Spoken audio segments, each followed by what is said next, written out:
नमस्कार साथियों, राजपथ पर आपका स्वागत है। इनेलो और बहुजन समाज पार्टी के गठबंधन के बाद बहुजन समाज पार्टी के राष्ट्रीय कोऑर्डिनेटर आकाश आनंद जो हैं वो आज हरियाणा के करनाल की असंध विधानसभा में पहुंचे। असंध विधानसभा में कार्यकर्ता सम्मेलन था जिसमें इनेलो और बसपा दोनों के कार्यकर्ता और पदाधिकारी मौजूद थे। उस सम्मेलन को संबोधित करते हुए आकाश आनंद ने हरियाणा की भारतीय जनता पार्टी की सरकार को हर मुद्दे पे घेरा और बहुजन समाज पार्टी की उत्तर प्रदेश की अपनी 4 बार की सरकार में मायावती ने जो काम किए हैं उनका जिक्र किया। आकाश आनंद ने ओमकार चौटाला भी मौजूद थे, अभय चौटाला मौजूद थे। तो अभय चौटाला को चूँकि इस गठबंधन ने मुख्यमंत्री का चेहरा माना है, अभय चौटाला के लिए को मुख्यमंत्री बनाने की अपील की और आकाश आनंद ने शिक्षा, सुरक्षा और क्या कहते हैं सम्मान उससे जुड़े हुए सारे मुद्दों पे बात की। आकाश आनंद का पूरा जो आपने लाइव देखा था उसमें थोड़ा हिस्सा था क्योंकि नेटवर्क का इशू था। वहाँ गौरवपाल भी गए हुए हैं, पवन कुमार गौतम भी गए हुए हैं, अनुज जो हैं जनपद लाइव के वो भी गए हुए हैं, लेकिन नेटवर्क इशू की वजह से वो पूरा लाइव आप ठीक से देख नहीं पाए थे। आकाश आनंद का पूरा भाषण आप यहाँ राजपथ पर सुन सकते हैं और भाषण सुनने के बाद अपनी प्रतिक्रिया ज़रूर दीजिएगा, कमेंट ज़रूर कीजिएगा।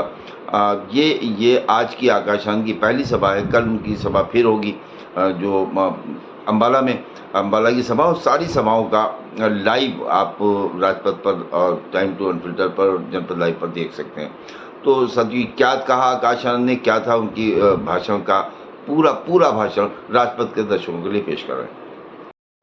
आज यहाँ मौजूद मेरी सभी माताएं, बहनें, बड़े बुजुर्ग के साथ साथ आज यहाँ इतनी बड़ी संख्या में शामिल सभी युवा साथियों जिन्होंने अपने दिन में से आज इतना कीमती समय निकालकर हम सबको सुनने आए हैं, तो आप सभी का मैं एक बार तहे दिल से धन्यवाद करता हूँ। और आज इस विशाल जनसभा को सफल बनाने के लिए जो हमारे बसपा और एनएलओ के सभी छोटे बड़े पदाधिकारी एवं नेतागण और हमारे मूवमेंट की जान, हमारे मेहनत कर कार्यकर्ताओं ने जो मेहनत कर आज इस सभा को सफल बनाया, तो आप सभी का भी मैं तहे दिल से धन्यवाद करता हूं। साथियों, मैं यहाँ हरियाणा में होने वाले विधानसभा आम चुनाव के संबंध में कुछ जरूरी बातें आप लोगों के बीच में रखना चाहूंगा, परंतु पहले मैं अपने सभी संतों, गुरुओं व महापुरुषों से खासकर महात्मा ज्योतिबा फूले, छत्रपति शाहूजी महाराज, नारायण गुरु पेरियार रामास्वामी जी, बाबा साहब डॉक्टर भीमराव अंबेडकर जी एवं माननीय साहब श्री काशीनाथ जी को नमन करता हूँ। साथियों, मैं बहुजन समाज पार्टी की राष्ट्रीय अध्यक्ष, मैं उत्तर प्रदेश की 4 बार मुख्यमंत्री, मैं पूर्व सांसद आदरणीय बहन जी के नाम से लोकप्रिय बहन कुमारी मायावती जी का मैं पूरे तहे दिल से आभार प्रकट करता हूँ। साथियों, जिन्होंने अपनी पूरी जिंदगी वामसेप, डीएस4 वे बीएसपी के जन्मदाता एवं संस्थापक मान्यवर साहब श्री काशीराम जी के बताए हुए रास्ते पर चलकर परम पूज्य बाबा साहब डॉक्टर भीमराव अंबेडकर जी के मानवतावादी व आत्मसम्मान व स्वाभिमान के मूवमेंट के कारवां को अपने आजीवन त्याग, तपस्या व कड़े संघर्ष के जरिए एक नई राजनीतिक ऊर्जा शक्ति प्रदान की है तथा उत्तर प्रदेश जैसे विशाल व महत्वपूर्ण राज्य में 4 बार अपनी पार्टी बीएसपी के नेतृत्व में सरकार बनाकर खासकर बहुजन समाज के लिए एक ऐसी मिसाल बन गई है जिससे प्रेरणा लेकर करोड़ों लोग यहाँ हरियाणा में भी सामाजिक परिवर्तन व आर्थिक तरक्की के मिशन के कार्य से जुड़ चुके हैं। इतना ही नहीं बल्कि मैं खुद भी उनके इस नेतृत्व से प्रभावित होकर बीएसपी मूवमेंट से जुड़ा और उनके पदचिन्हों पर चलकर इस मिशनरी दायित्व को, कर्तव्य को, व फर्ज को अपनी आखिरी सांस तक निभाने की पूरी कोशिश करूंगा। साथियों, मैं हमारे alliance partner Indian National Lok Dal N L O के संस्थापक एवं उप प्रधानमंत्री श्री चौधरी देवीलाल जी को तहे दिल से नमन करता हूं। साथ ही एनएलओ के राष्ट्रीय अध्यक्ष श्री ओम प्रकाश चौटाला जी और आज हम सबके बीच में मौजूद एनएलओ के महासचिव, राष्ट्रीय महासचिव और हमारे गठबंधन की ओर से हरियाणा प्रदेश के मुख्यमंत्री के उम्मीदवार श्री अभय सिंह चौटाला जी का भी तहे दिल से धन्यवाद और आभार प्रकट करता है। साथियों, पिछले 10 सालों से यहाँ पर हरियाणा प्रदेश में बीजेपी की सरकार चल रही है और अब चुनाव सर पर है, तो ये बीजेपी के लोग फिर से आपके बीच में आकर आपसे वोट मांगने का काम करने वाले हैं। परंतु साथियों, इस बार आप सबको वोट डालने से पहले इनसे कुछ जरूरी मुद्दों पर सवाल करना बहुत जरूरी है। साथियों, मैं आपसे जाति और धर्म के आधार पर सवाल करने को नहीं कहूंगा। मैं आपसे कहूंगा इनसे सवाल जरूर करें शिक्षा पे, रोजगार पे और यहाँ हरियाणा में बढ़ती हुई महंगाई पे। साथियों, यहाँ मौजूद सभी माँ बाप और युवा साथियों से मैं पूछना चाहूंगा कि क्या मिला है आप सबको शिक्षा के नाम पर इस बीजेपी की सरकार में? बताइए साथियों, पिछले बीजेपी की सरकार के चलते हुए पिछले 10 सालों से सरकार ने यहाँ पे 5000 से ज्यादा प्राइमरी स्कूल बंद करने का काम किया। साथियों, एक तरफ पढ़ने वाले बच्चों की संख्या बढ़ रही है और दूसरी तरफ भाजपा की सरकार हमारे प्राइमरी स्कूल्स को बंद करने का काम कर रही है। साथियों, आज प्रदेश में 2200 सरकारी सीनियर सेकेंडरी स्कूल्स में 1000 से ज्यादा स्कूलों में प्रिंसिपल नहीं। साथियों, जब आपके बच्चों के स्कूल बंद कर दिए जाएंगे और जब उन स्कूल बचे कुछ स्कूलों में और अगर पढ़ाने के लिए शिक्षक नहीं होंगे, तो आप ही बताइए कि क्या यहाँ हमारे बच्चों के भविष्य से खिलवाड़ हो रहा है कि नहीं हो रहा? आप ही बताइए, अगर इस तरह सरकार चलती रही तो क्या वो आपके बच्चों के भविष्य से खिलवाड़ कर रहे हैं या नहीं? बताइए, हाथ उठा के बताइए, आपको लगता है खिलवाड़ हो रहा है? साथियों, बीजेपी के शासनकाल के दौरान शिक्षा के नाम पर सिर्फ पेपर लीक की खबरें हमें आए दिन सुनने को मिलती आ रही है। साथियों, ऐसा कोई भी सरकारी डिपार्टमेंट नहीं बचा जिसकी भर्ती के परीक्षा के पेपर पिछले 5 से 10 सालों में ना लीक हुए। आप ही बता दीजिए, तो हमारे युवा साथी आज यहाँ मौजूद हैं, आपने कितनी सरकारी नौकरियों के लिए परीक्षा दी और कितनी आपके परीक्षा के जो दिए हुए पेपर हैं वो लीक हो गए और आपको नौकरी नहीं दी गई? बताइए, यहाँ मेरे जितने भी युवा साथी हैं हाथ उठाकर बताइए। साथियों, हकीकत तो ये है कि बीजेपी हो या कांग्रेस, दोनों ही पार्टियों ने हमारे बच्चों के भविष्य के साथ खिलवाड़ किया। एक ने सरकार में रहकर कुछ नहीं किया और दूसरा विपक्ष में रहकर भी हमारे बच्चों की शिक्षा के लिए आवाज नहीं उठा पाया। तो साथियों, आप बताइए, क्या ऐसी पार्टियों को हक है सत्ता में आने का दोबारा?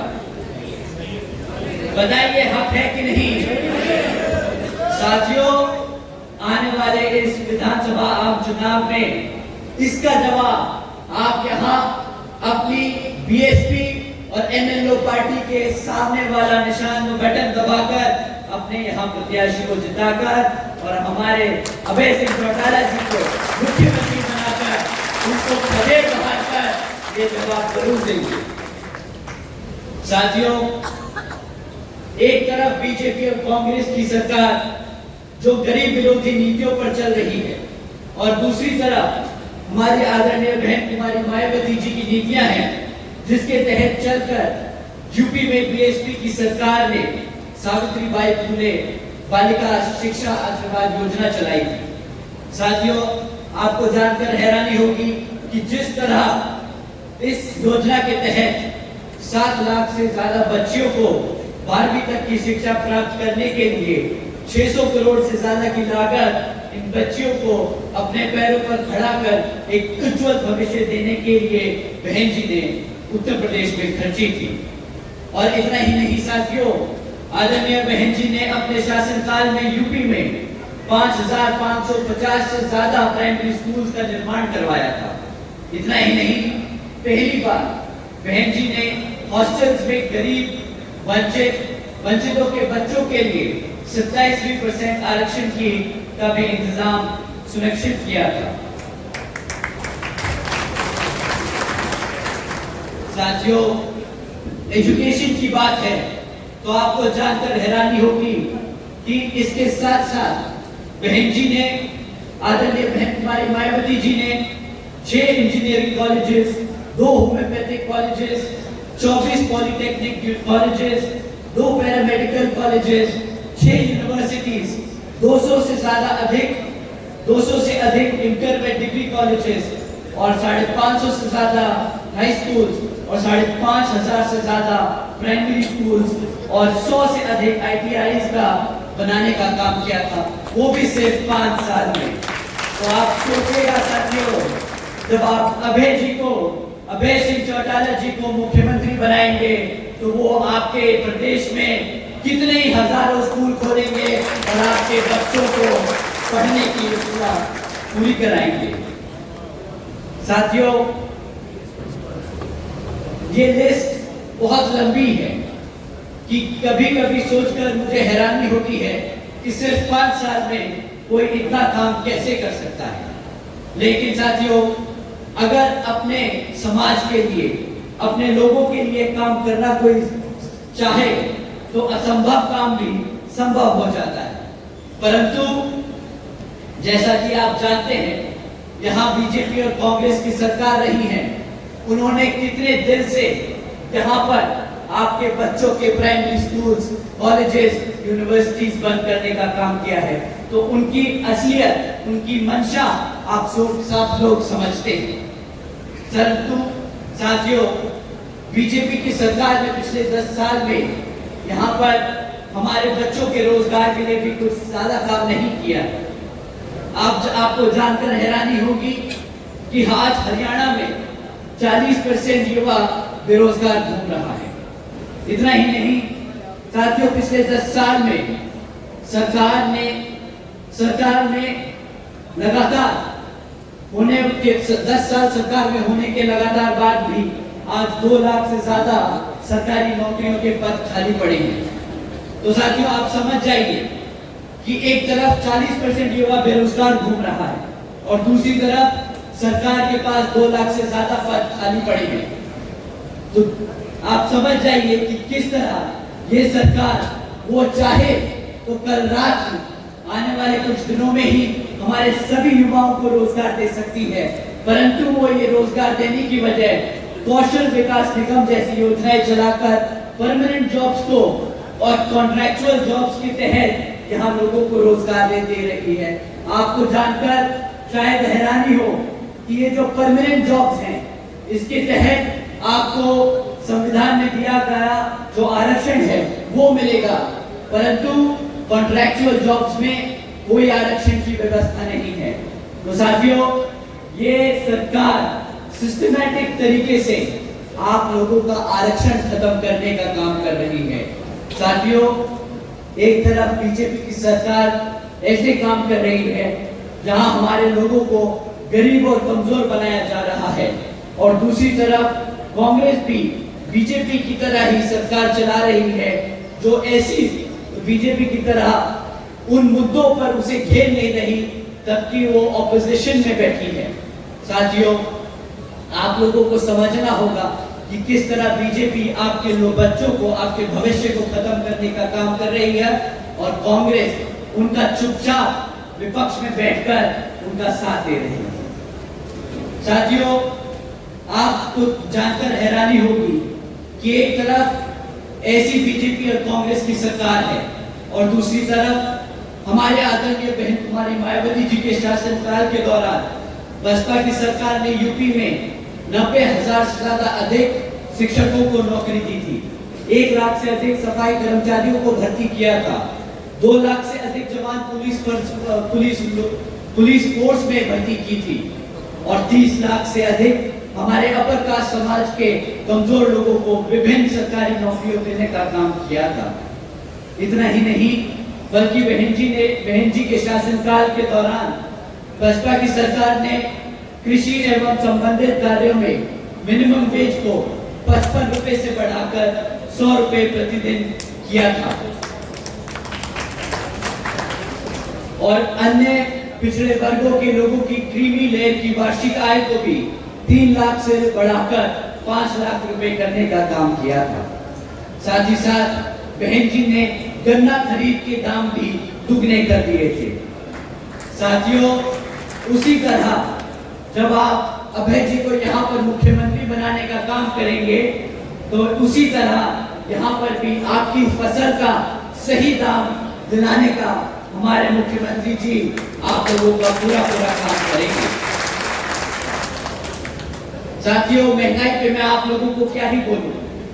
बीजेपी की सरकार एक तरफ बोलती है कि मुफ्त में राशन देने की स्कीम चलाकर कि हमने मित्रों आज बीजेपी के सरकार ने 80 करोड़ से ज्यादा देशवासियों को मुफ्त में राशन देने का काम किया है, परंतु इन्हें समझ नहीं आता कि अगर आप 80 करोड़ जनता को मुफ्त में राशन देने का काम कर रहे हैं तो इसका मतलब ये 80 करोड़ जनता अपने पैरों पर खुद खड़े होकर अपने आप कमा नहीं सकती, अपने आप राशन नहीं खरीद सकती। तो साथियों, जो सरकार आपके समाज को, आपके भविष्य को इस कदर खोखला कर दे कि वो अपने घर में खुद ही राशन खरीद कर अपने माँ बाप को न खिला सके, तो क्या ऐसी सरकार को आप चाहेंगे कि वो सत्ता में बनी रहे या नहीं? तो साथियों, समय आ गया है ऐसी सरकार को सत्ता से उखाड़ फेंक यहाँ पर अभय सिंह चौटाला जी को मुख्यमंत्री बनाकर अपने भविष्य को सुरक्षित करने का।